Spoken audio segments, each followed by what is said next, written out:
જો હવે તમે પણ ગુજરાતની અંદર જો આતંક મચાવ્યો છે તો તમારી પણ ખેર નહીં. હવે દાદાનું બુલડોઝર લેશે એક્શન. જ્યાં વસ્ત્રાલ વિસ્તારમાં દહેશત ફેલાવતા આરોપીઓને ગણતરીના જ કલાકોમાં પકડી રામોલ પોલીસ દ્વારા સરાહનીય કામગીરી કરવામાં આવી છે, જેમાં હવે આરોપીને તેમના ઘર પાસે લઈ જઈને કાયદાનું કરાયું ભાન.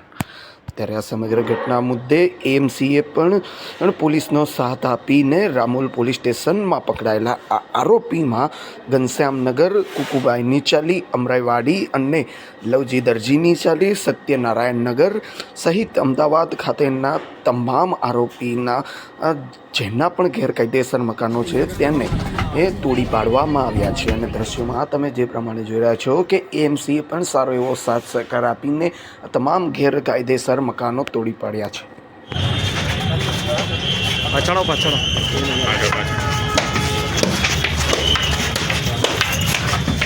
રાહુલભાઈ નીચે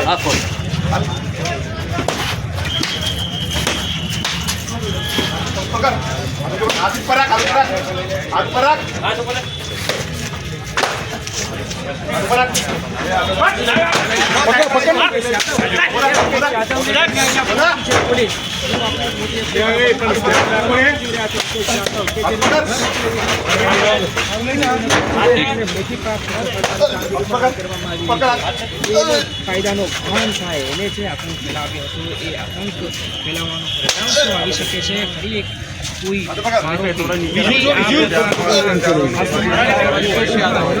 ભાઈ થોડા પાછળ આવતો રહો, આપણે બધા સૈનિકો પાછળ આવતો રહો. આરોપીને લઈને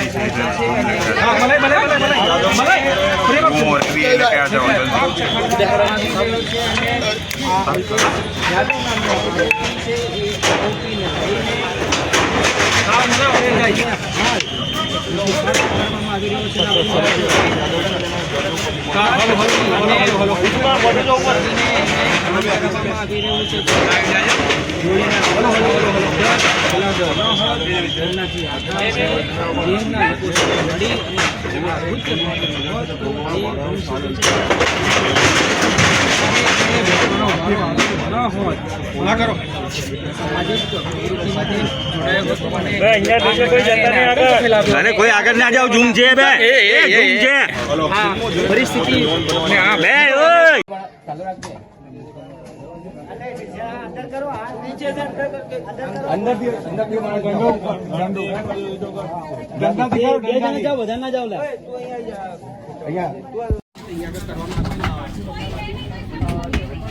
બે દિવસ પહેલા રામોલ વિસ્તારના જે વસ્ત્રાલ એરિયા છે એમાં એક પંકજ ભાવસાર અને એના માણસોએ અમુક ત્યાં જાહેર રોડ ઉપર તોડફોડ કરી છે.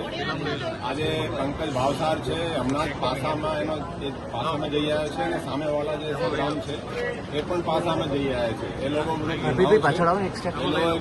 લોકોએ જાહેરમાં જે બળા એ ફેલાવવાની કોશિશ કરી છે એની અમે બહુ ગંભીર નોંધ લીધી છે અને પોલીસ ખૂબ જ કડક કાર્યવાહી એમાં કરી રહી છે.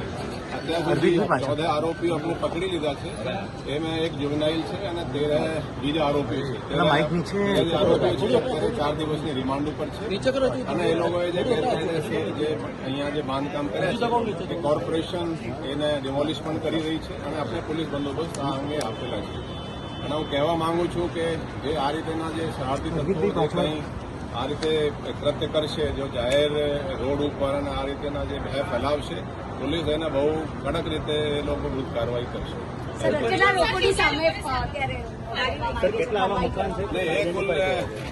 પૈકી 7 જે આરોપીઓ છે એના પ્રોપર્ટી કોર્પોરેશન તરફથી આઈડેન્ટિફાઈ થઈ છે જે બાંધકામ ગેરકાયદેસર છે. એ લોકો વિરુદ્ધ 7 જે છે એ લોકો વિરુદ્ધ કોર્પોરેશન તરફથી કાર્યવાહી આ તોડની જે ગેરકાયદેસર બાંધકામ કરવામાં આવી રહી છે. એ તો એ જે છે બધા જે આપણે આરોપીઓ પકડ્યા છે એ બધા સીસીટીવી અને પુરાવા આધારે પકડ્યા છે અને ભવિષ્યમાં પણ કોઈ એવા કરશે તો પોલીસ કડક કાર્યવાહી કરશે.